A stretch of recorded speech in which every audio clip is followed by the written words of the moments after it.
Oman Gulf లో భారీ పరిమాణంలో చమురుడు తరలిస్తున్న ఒక నౌకను ఇరాన్ స్వాధీనం చేసుకుంది. ఈ నౌకలోని 18 మంది సిబ్బందితో భారతీయులు కూడా ఉన్నట్లు అంతర్జాతీయ మీడియా వర్గాలు వెల్లడించాయి. భారతీయులతో పాటు బంగ్లాదేశ్, శ్రీలంక దేశస్థులు కూడా సిబ్బందితో ఉన్నట్లు సమాచారం. సుమారు 60 లక్షల లీటర్ల చమురుడు అక్రమంగా తరలిస్తున్నారని, అందుకే దానిని అదుపులోకి తీసుకున్నామని ఇరాన్ ప్రభుత్వం తెలిపింది. భద్రతా బలగాలు సమీపిస్తున్న సమయంలో నౌకలోని నావిగేషన్ వ్యవస్థలను నిలిపివేసినట్లు పేర్కొంది. ఇరాన్లో ఇంధన ధరలు చాలా తక్కువగా ఉండటంతో కొందరు అక్రమ మార్గాల్లో ఇతర దేశాలకు చమురుడు తరలించి భారీగా లాభాలు ఆర్జిస్తున్నారు. ఇలాంటి అక్రమ రవాణాను అడ్డుకునేందుకు ఇరాన్ నిరంతరం గస్తీ నిర్వహిస్తోంది.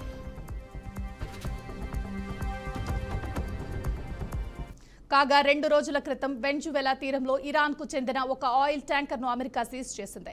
ఇరాన్ వెనిజువెలా నుంచి అక్రమంగా చమురు రవాణా చేస్తున్నారన్న ఆరోపణలతో ఆ నౌకను అడ్డుకుంది. ఈ పరిణామం జరిగిన వెంటనే ఇరాన్ కూడా ఓ నౌకను సీజ్ చేయడం ప్రాధాన్యతను సంతరించుకుంది.